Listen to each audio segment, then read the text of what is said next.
നാളെ പോസ്റ്റ്മോർട്ടം ചെയ്ത് ബോഡി കുടുംബത്തിന് വിട്ടുകൊടുക്കുന്നതാണ്. അല്ല, ഞാൻ പറഞ്ഞില്ലേ, എനിക്ക് വർഷങ്ങളായി പരിചയമുള്ള ഒരു കലാകാരനാണ്. ഞാൻ പറഞ്ഞില്ലേ, വളരെ നല്ല കഠിനാധ്വാനത്തിലൂടെ വളർന്നു വന്ന ഒരു ചെറുപ്പക്കാരനാണ്.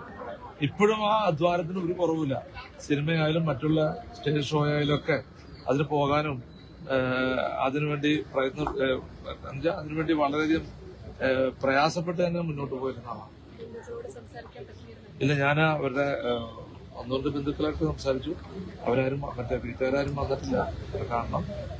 എന്തായാലും കളമശ്ശേരി മെഡിക്കൽ കോളേജിൽ സൂക്ഷിച്ച് രാവിലെ ഇൻക്വസ്റ്റ് ചെയ്യാറാക്കി പോസ്റ്റ്മോർട്ടം നടത്തി ഷൂട്ടിംഗ് കഴിഞ്ഞ് റൂമിൽ വന്നപ്പോഴാണ് അറിയാലോ, ബാക്കിയെല്ലാം അറിയാലോ.